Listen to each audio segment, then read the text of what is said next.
Hey everybody, this is Perrin for Niche Site Project 3, and this is coaching call number 8 with Colleen Kinsey. Colleen, how's it going? It's going really well. I have a big announcement. I have finished all my articles, finally. All work and no play for Colleen, but I got them all done. Crushed I'm it, really man. happy about that. And I think you still have 7 coming in from a writer. I do. But all of yours are pretty much finished and you can start focusing on marketing, right? Right. And then another thing that we worked on this week was getting my site close to the reveal. So that is coming up too. Stay tuned. And we're super excited about that. And the call today is going to be a little bit different. So most of our calls up until now have been me kind of preaching at Colleen. Today we worked on it more collaboratively. And I think we're probably going to try to do this sort of thing from here on out. But instead of me writing most of the stuff, what we did instead was work through some of the actual stuff Colleen was doing. We did a bunch of planning, and then we are doing some sort of lessons learned from Colleen, plus some Q&A from me, and then we've got some examples queued up that we also planned. And then I'm also going to teach a little bit at the end based on what questions Colleen has. But the overall format is going to be Colleen sort of showing you what she has learned that I haven't been talking about or that's related to what we've been talking about. And then we're going to show you some actual examples. And hopefully it'll be a little bit more hands-on and a little bit more collaborative than it has been. So we've got the update out of the way. A quick recap maybe of what we talked about last week. So Colleen's been mostly working on content, but the last couple of coaching calls have been about guest posting. So guest posting is not super easy and the prospecting can be a little bit difficult. But we talked about how to go about it, how to approach sites, how to find sites, and why it's important. Colleen has had a chance to do a little bit of work already, and she's had some successes, but she's also hit a few snags. So we're going to talk about that, and we're going to see what Colleen has to teach you, and then I'm going to jump in and see what I can teach you and Colleen based on what we're going to talk about. So overall, it should be pretty fun. So I guess we can probably get started, right?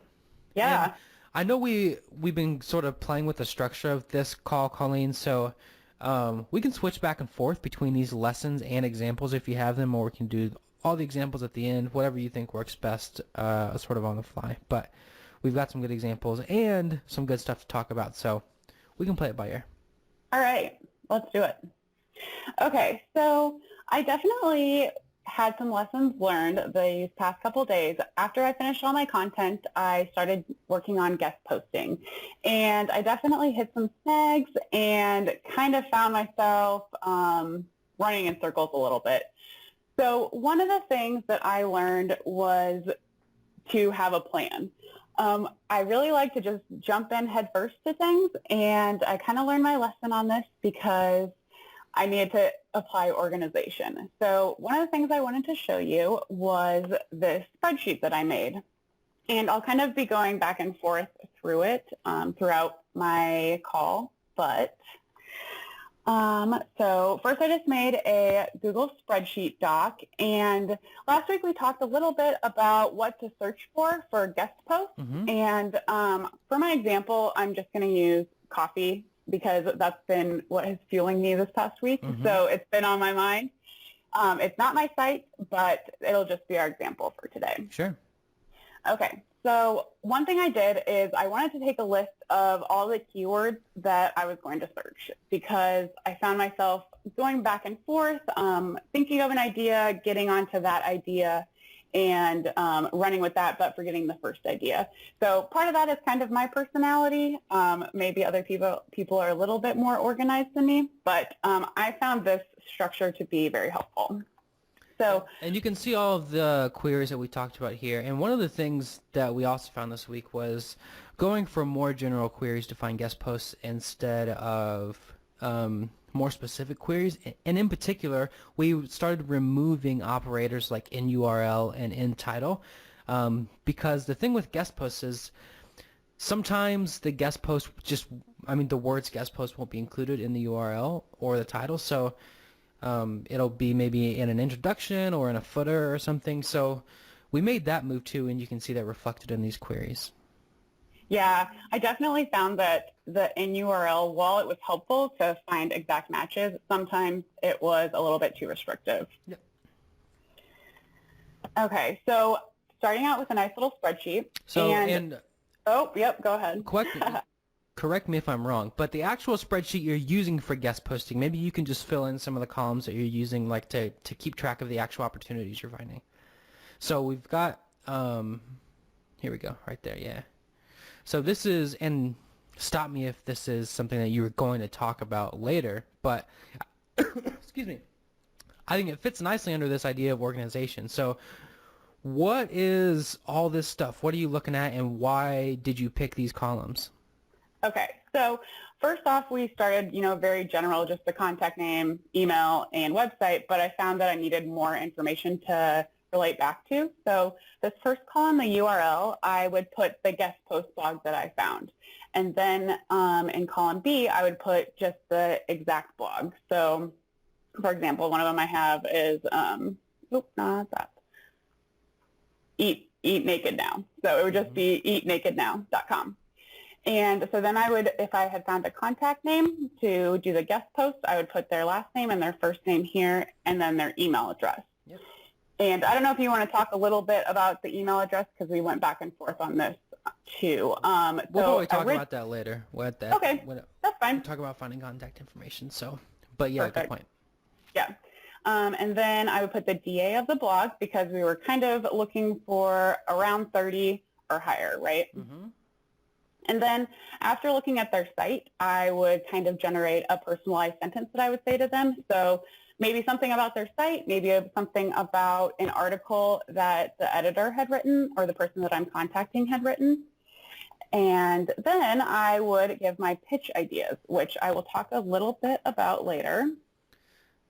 And I also wanted to put a column for contact forms, because that was something I ran into, if whether to do contact forms on websites or not, or just going for their exact email address. Sure. So we talked about this a little bit when we were working through this week, but what's the benefit of recording all of this stuff now? So I guess I'll let you say that, but before I let you chime in, I guess I can say that one of the benefits of recording all this stuff now and on a spreadsheet is that with most of the outreach tools you can use, aside from some of the ones where you have to input stuff individually, you can upload a spreadsheet using columns as fields. So this is the case in stuff like BuzzStream, and I think some of the other ones like Ninja Outreach.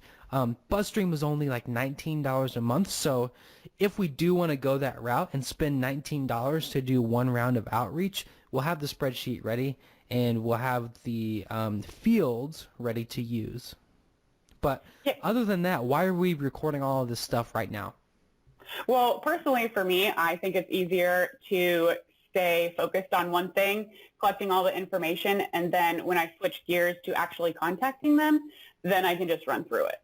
Yep, totally.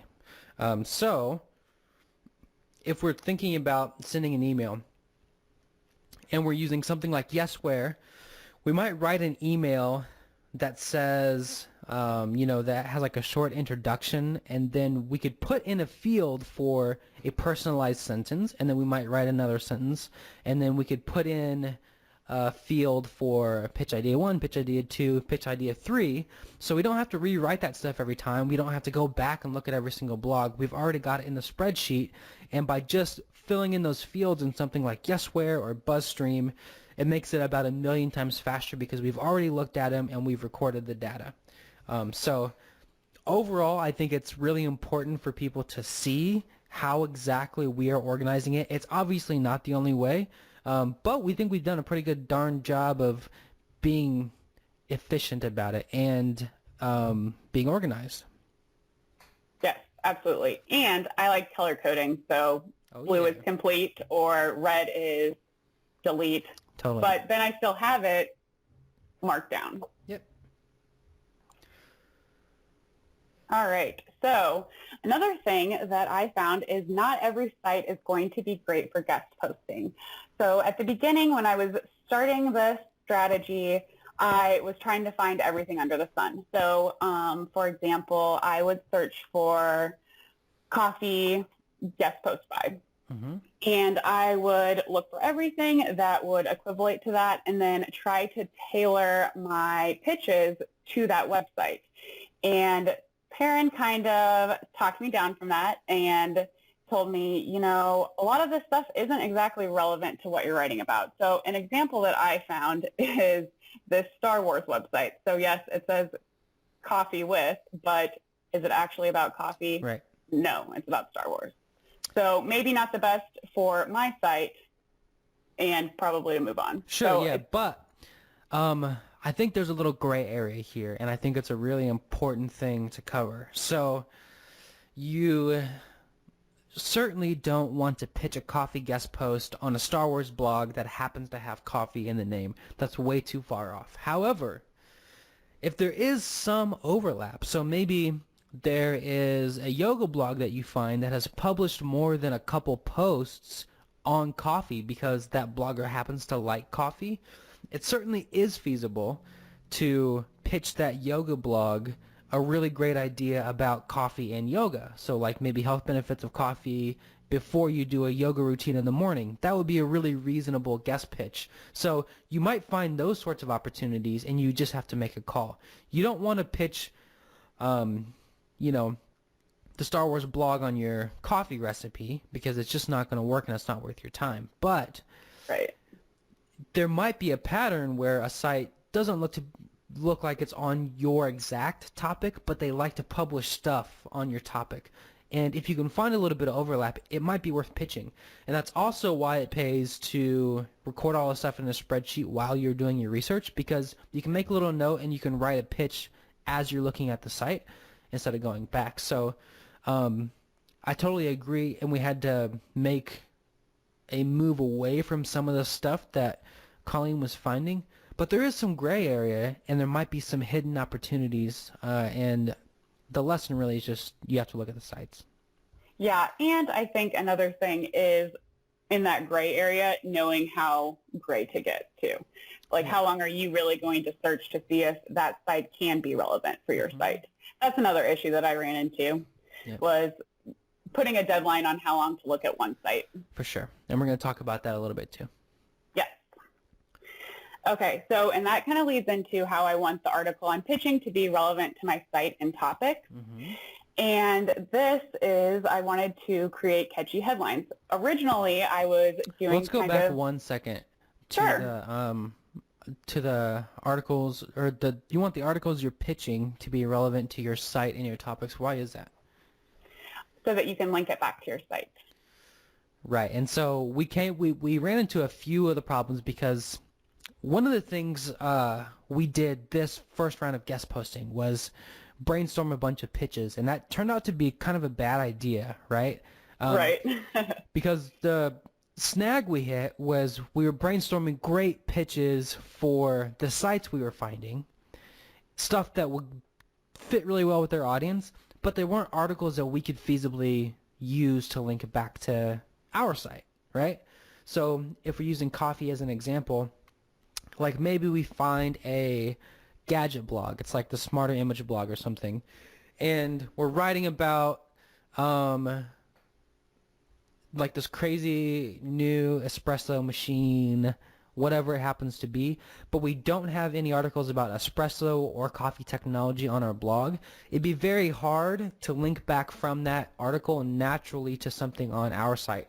And so that's similar to the problem that we were running into, is that we didn't have enough relevance between the content that was actually on our site and the pitches that we were going to be making to the other sites. So we caught it pretty early, and it could have been really awkward talking to the webmasters and asking them to link to some of these more or less irrelevant articles. But after making the change, it was pretty easy because all it was, or the solution was just coming up with new and different pitches, right? They were just as good for their audience, just as good of a fit for their site, but they were also articles that we could feasibly link back to or easily and naturally link back to stuff that we were publishing on our blog. Right. And I'm just going to skip ahead here because this goes along great with one of my tips and tricks that I found is creating basically categories of headlines to pitch. So I would find different blogs or websites and I would create specific headlines to go with that type of blog. So like, for example, if it was a news blog, I would try to think of a headline that was trendy or up and coming, or if it was knowledge-based, culture, technology, and relate it to those headlines to those sites. Does that make sense? Yeah, and I think it's really good too. And one of the reasons we did that was basically for just pure efficiency, right? So we found that if we're making and brainstorming brand new pitches for every single site, it would just eat up too much time. So instead, we had 3 or 4 or 5 pitches for each category that we could use for that type of blog, right? So if it's a coffee and health blog, or if it's a coffee post on a health site, and that's the sort of thing we were finding, we might come up with 3 or 4 ideas that relate to coffee and health that we could pitch all of the health sites, that sort of thing. Yep, exactly. And then I would just record all of the ones that I had thought of on the spreadsheet, so then I could easily just copy and paste them into my pitches. Yep. Awesome. And it ended up saving us a lot of time, and it let us be a little bit more dedicated to these pitches ideas, or come up with better pitch ideas, because for each category we could just brainstorm 4 or 5 really good ones, and then we kind of had them locked and loaded, ready to go. Right. But right now you see an awesome pitch, but in reality, before we had talked, it was just health benefits of coffee. So one thing that Perrin noticed on my site and also some of my on my pitches was that they weren't catchy enough. And a tool that Perrin mentioned to me was CoSchedule. Hold on one second, Colleen. So let's talk about the value of these catchy headlines, because it's good for guest posts, but it's also very important for your site. So we were pretty much in content production mode for like the last month, right? We were just trying to get articles up, and what we done is just have the title as the exact keyword, because really we didn't care about much of anything else. We just wanted to get the site pump out content full of good content. The problem is, if it's just one boring keyword in your title, you won't get many people clicking on it in the actual search results. And people clicking on your link in the search results is one of the indicators to Google that your site is worth ranking, right? There are a bunch, but that's one of them. So you want highly clickable, catchy headlines that grab people's attention in the search results and get them to click. So it's important for your site. It's important for SEO. It's also important for guest posting, because what you're going to be doing is sending people an email saying like, hey, do you want these articles on your site? And obviously, if you're pitching really amazing ideas, people are going to be more likely to say yes. So if you're pitching something generic like why coffee is good, no one's going to want to accept that guest post. They don't know what it's about. It seems boring, etc. If you pitch them a really specific guest post with a great headline that would work for their audience, they're much more likely to say yes. So we started using a tool, and I may have shared this on Niche Pursuits, I'm not sure, or even in one of the previous coaching calls, but we'd like to show it to you in action. So walk us through it. Yeah, and I didn't know about it before, so it could be new for other people. But and Perrin and I kind of had a competition on who could get the highest scoring headline, which we tied. So I wonder if anyone can get higher than we can. But so for an example, what are the amazing health benefits of coffee? So probably before that I had... So what is this tool generally, first of all? So it analyzes your headline. So it looks at the different types of words that are in your headline.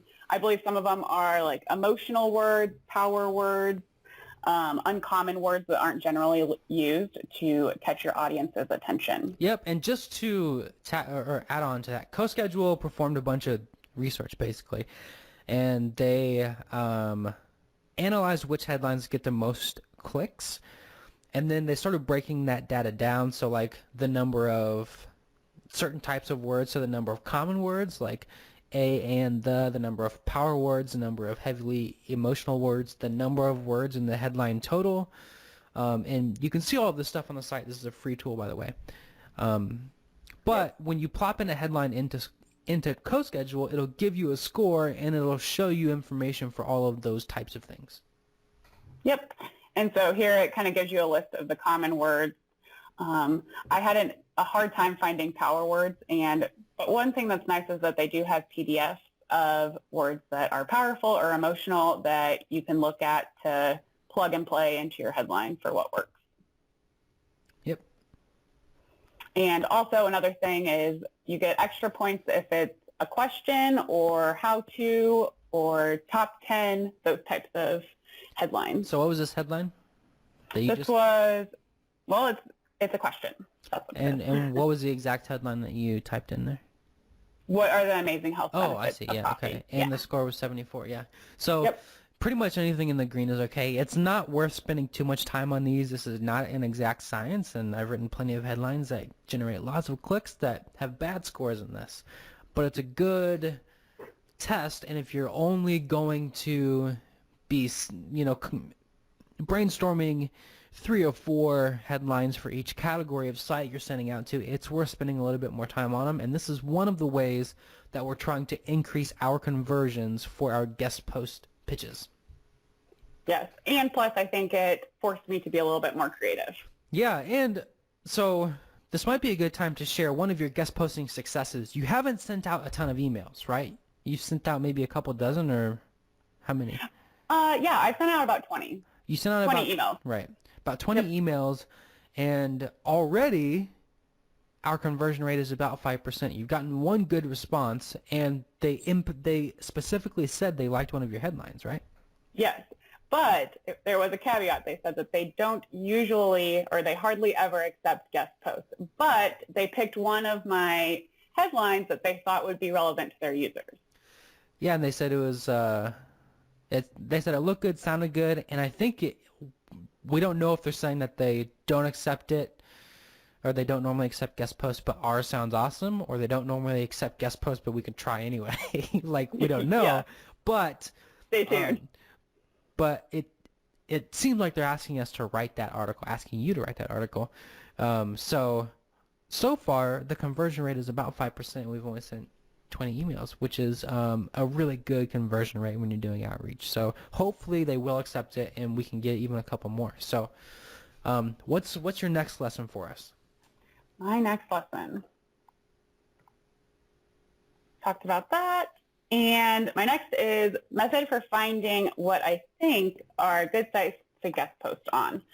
So one of the ways that Perrin taught me, we talked about plugging in the keywords and guest post by or what have you.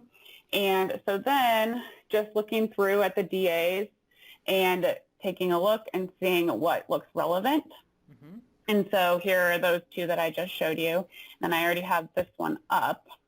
And one of the really easy things is if it's a guest post and then they have a different person, so an editor that's posting the article for the guest poster. Mm-hmm. So that makes it a lot easier to find someone to contact. So when I find those, I'm very excited and put them in my sheet ASAP.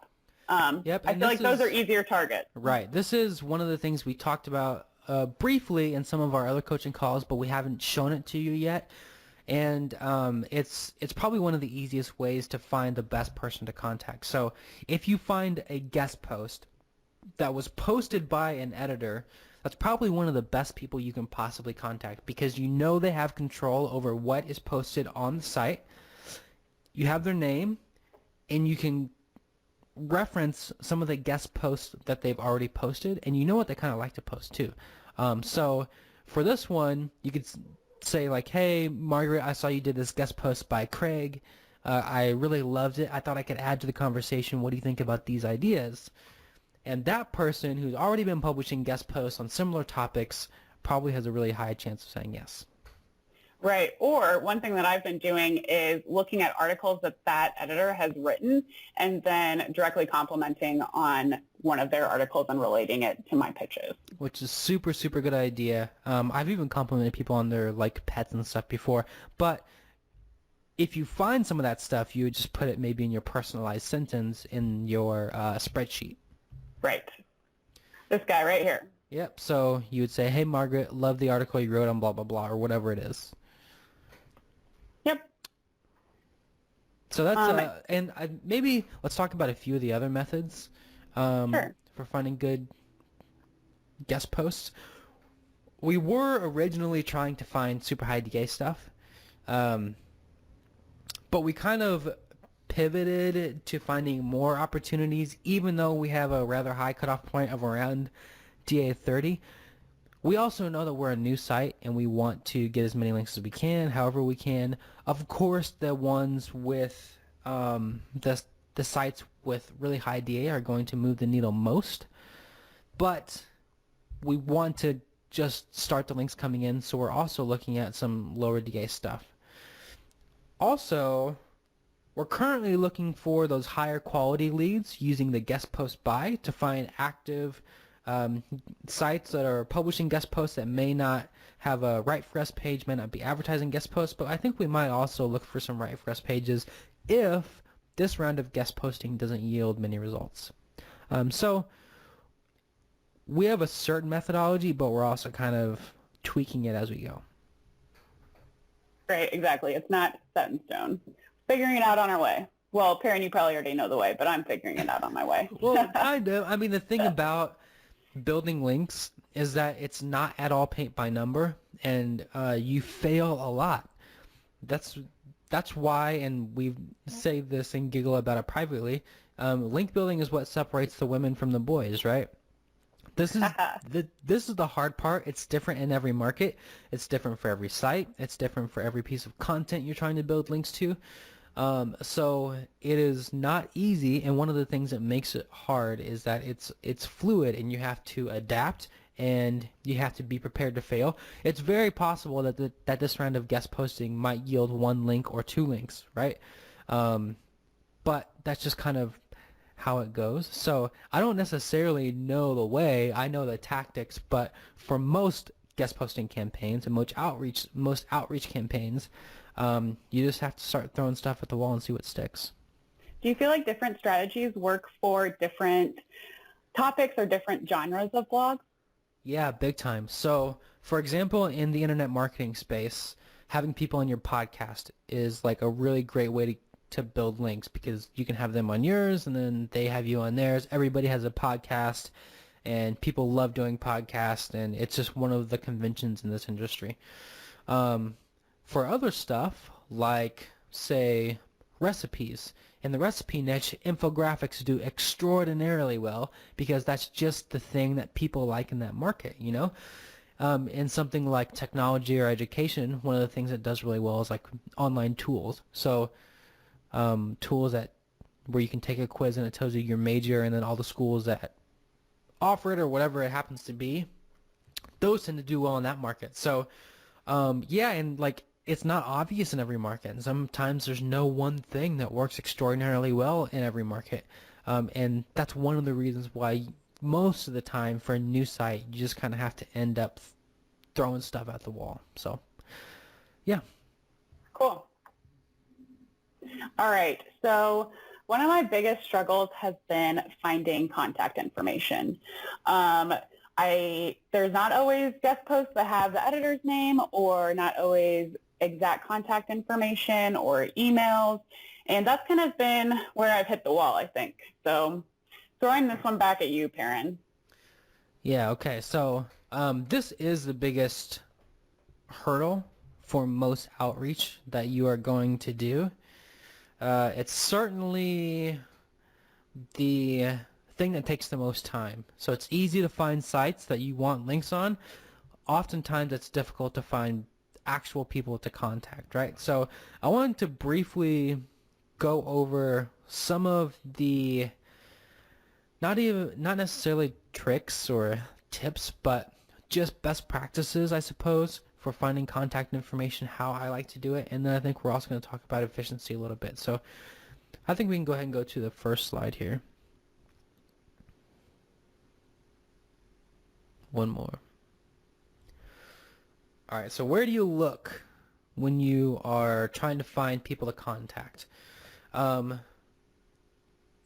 Basically, you want to look anywhere on the site that's going to have information about the actual people. So an about page is a good place to look. Contact page is a good place to look. A team page is a good place to look. I also like to look at staff and editors pages. The trick here is to find people who are likely to email you back. So one of the mistakes I think a lot of people make are to find the owner of every single site.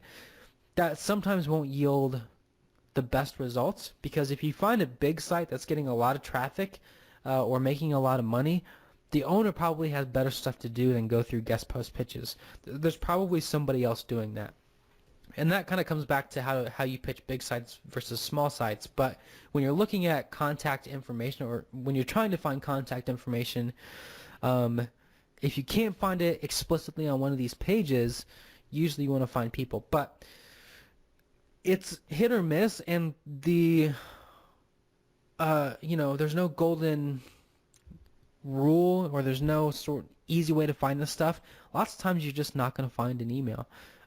So if I think when we sat down and we looked at some together, and based on what you've already done and based on what I usually see in my research, we figure about 40% of the sites that we look at we'll be able to find an email for. So the majority won't have an email, mostly because people hate getting spammed, right? And that's okay.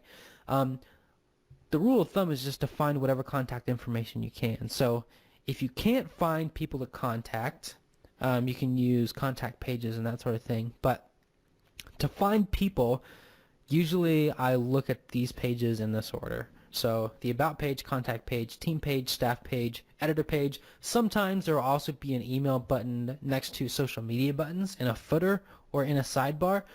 But you mostly just have to poke around. Also, sometimes if you find those instances where there's somebody else posting a guest post, you can click on that person's name and it'll have all of their posts plus a bio. And that bio sometimes includes an email or a Twitter page or something. So the thing that I didn't mention here, which is also possible, just not optimal, is to go to people's social media pages. So if there's no email, you can almost always find their Twitter or their Facebook. It's not the best way to contact people, but it's another way. Yeah, and one way that I found that a lot of writers also have personal blogs or personal websites promoting themselves. And in those cases, I feel like they're more willing to be contacted. So I've put their email down on their personal site for the site that I'm trying to guest post on, which may be taboo. I don't know. Maybe taboo, but totally fine. We'll see if it works. Right, yeah. And actually for my best link, I got that email in a similar way. I found out who the head honcho was at that place, and I went to their personal site and I found their email there. And when I emailed them, they're like, "Hey, this is a really good pitch, and yes, we want it, but how the hell did you find my email?" Right? And sometimes you just have to go after it. But I found that most people, if they even notice, and most of them don't, usually appreciate the tenacity. So it's fine. The creepy versus persistent. Yeah, whatever. Sometimes they're the same thing. So next slide. Okay. When you start finding people, sometimes you'll find more than one. Sometimes you won't find any, but sometimes you'll find more than one. I like to prioritize them this way, and prioritizing emails really is important, because if you don't prioritize emails, you have a bigger chance of failure and or having to go back to a site and find another email and email another person. So the way I like to prioritize it is first I look for owners, mostly for small blogs. If it's a huge blog, like I said, I don't look for the owner. But if it's a smaller medium blog, I do look for the person who has created it. If I can't find that person, or if it's a bigger site, I will look for an editor who publishes guest posts. So very similar to the example we were looking at earlier, I'll find a guest post and I'll find the editor who actually published it on the site. That's one of the best possible contacts you can have. If you can't find those, I'll find any editor at all. So there might be an associate editor, it might be the editor-in-chief, it might be an assistant editor. For some reason, I find that assistant and associate employees work really well. I think because they don't get as many emails. Everybody's emailing the main person and they are just deleting them. Assistant editors or junior editors tend to be pretty good at responding and flattered when you email them. So any editor at all, but junior editors are really good. If you can't find editors, I like to email marketing people. These aren't the best, I don't think. A lot of people like talking to marketing people. The reason they're better than like webmasters and general emails is because they're always looking to grow the site in some way, and they understand most of the time, because they're out there pushing their own content, that free content helps the site grow. So talking to marketing people may not be the most direct way to get a guest post published, but they can almost always do a warm introduction to the person who does publish that sort of thing. And sometimes it's the same person, you never know. If you can't find any of those people's, a webmaster email is okay, or a general email. So like info at whatever the domain is .com, or admin at whatever the domain is .com. They're not the best, but they can work. And then if you can't find any email at all, just send them a message through their contact form. It's totally fine. It's not optimal. People have a tendency to delete those, but if you can't find any emails, get your message out there any way you can. You have any questions about that, Colleen? Just a comment. I think during my first round of strategizing, I was trying to just focus on getting personal email contacts and not the generic ones. Mm-hmm. And that's really hard, and it takes a lot of time. So I think that you have to prioritize and also make sure that you're working efficiently, because I kind of got stuck into that. Yep. So take whatever email you can. It doesn't have to be a personal email. Get your message to them in whatever way possible. And in some cases, even reach out on social media if it's a contact you really want to make. All right. So the next thing is automation. There are very few good contact finding tools out there. BuzzStream has one. There are some other tools out there. I think Ninja Outreach has one. But they're all really pretty bad. It's really one of my pet peeves. And the first person who can make a contact finding tool that works, I think, is going to be rich. Because it's sorely needed. It's a major hole in the marketplace. However, there are some scrapers who do a pretty decent job of it. The one that I like, and scrapers are usually better than outreach tools. So outreach tools will often include sort of a haphazard contact finding portion of their tool, and they usually don't work really well. If you get a standalone scraper, most of them are built to scrape this sort of data. The ones that you're probably familiar with, like Scrapebox, I find to be a little counterintuitive, not very user-friendly, not a place you want to start. The one that I really like to use is called URL Profiler. You can look it up. We're not going to spend too much time going through it here. It's like a $20 a month tool.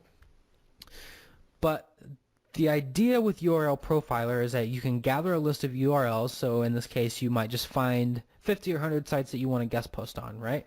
That publish guest posts, they're relevant, yada, yada, yada.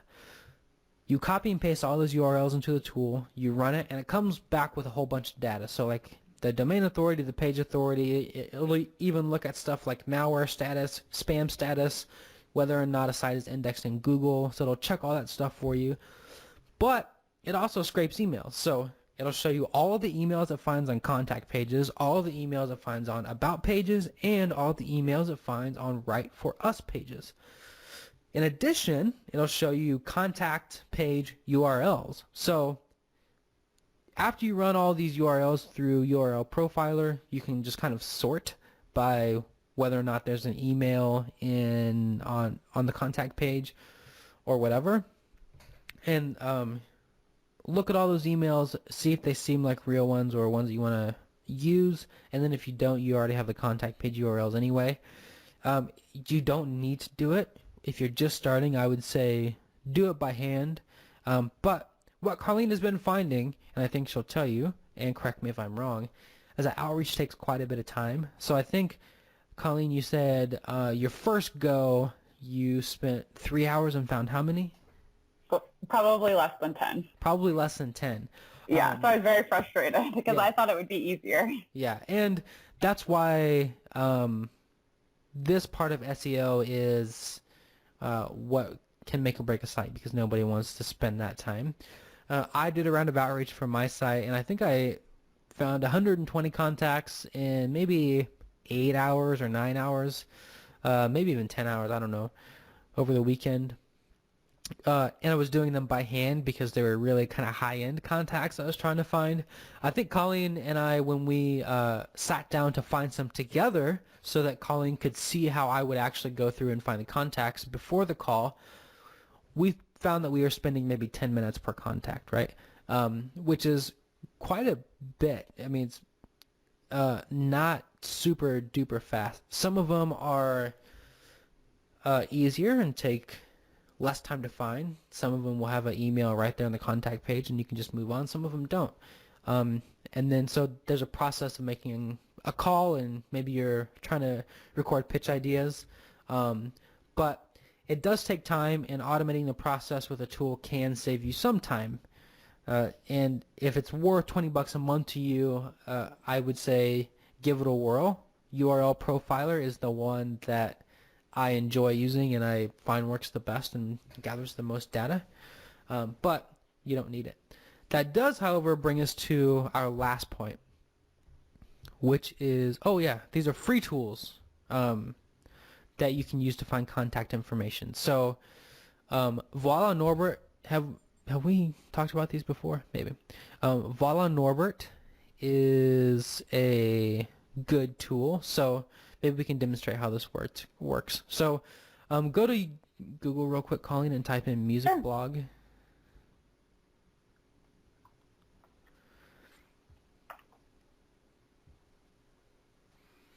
And go to that one that's LA Music up at the top, LA Music blog, yeah.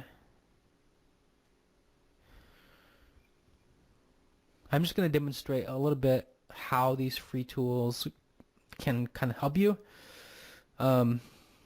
Because they can save you some time and save you some poking around. So go to the About page here. I think the contact form, or we don't need to look at the contact form anyway.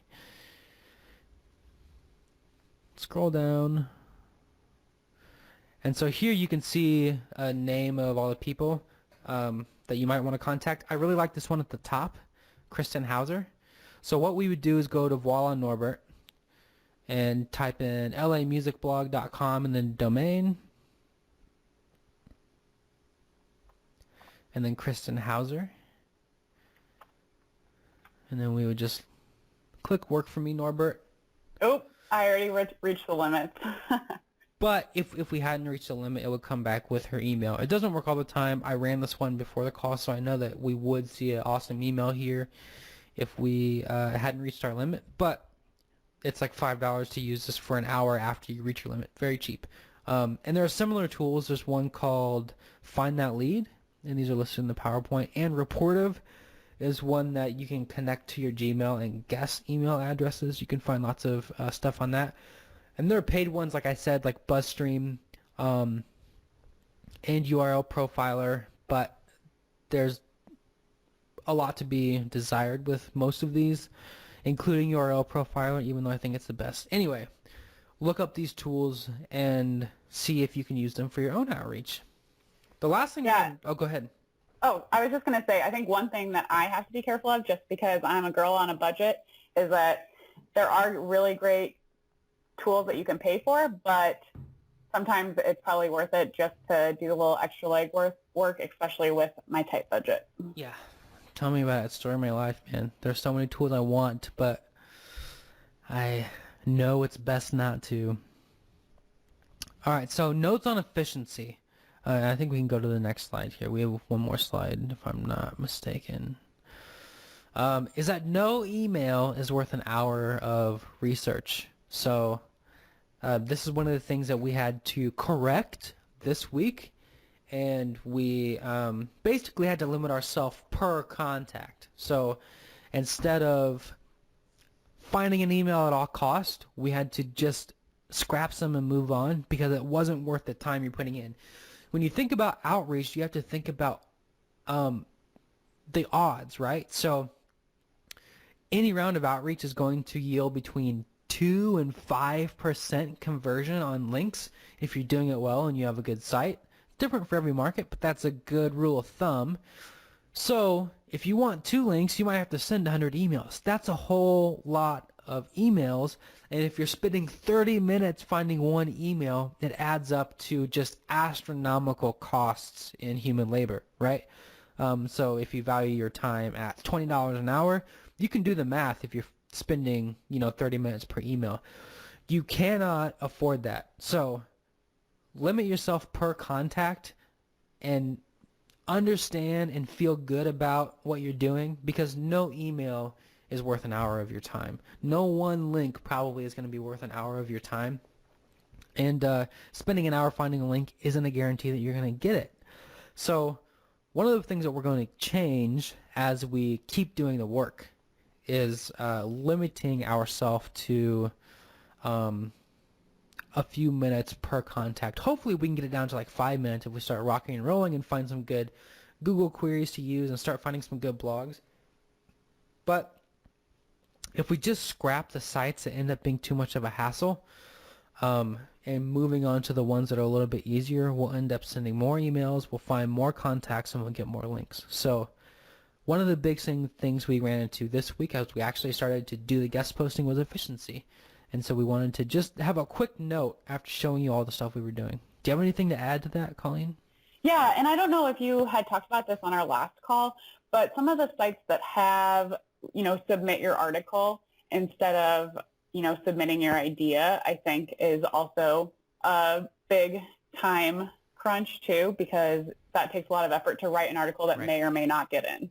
Right. You may have touched on that already, though. No, that's a really good point. We have not touched on that. So some guest posts guidelines, if you've never tried to go guest post before, will ask you to submit a complete article. And that's a huge risk to me, because you obviously don't want to write an 800-word article for every possible link. That's even worse than spending an hour and a half, or 30 minutes rather, finding each email. There are other strategies you can use for those pages though. So one of the things that I've done in the past is to just write one super killer awesome guest post and shop it around to a couple of those at a time. The risk there is that they might get accepted at 2 places at once, and you'll have to tell somebody that that's what happened. But it's never happened to me, and if you only shop it around to a couple at a time or a handful at a time, it's usually pretty safe. So you can use those pages and you don't have to write an article every single time. But for our purposes, it's exactly right.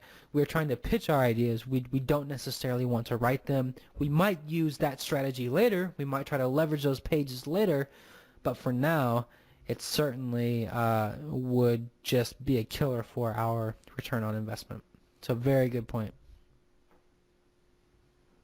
Cool. So what's my homework? To continue getting more guest posts, or do you have something else up your sleeve? Well, you've sent 20, so I think we should try to send 100 and try to get 1 or 2 links. Or send 50 and then try to write for the blogs of the friends that you'd contacted before. So we know we had 5 or 10 people that we could potentially write blog posts for. I would say try to finish those too. Awesome. Sounds like a plan. All right. Well, thanks so much, guys. We're excited. And then I think maybe after we get 1 or 2 links, it might be okay to share the site. We're scared. I don't know why. It's probably not a big deal, but it's always scary to share a site for some reason. Yeah, I'm nervous about it.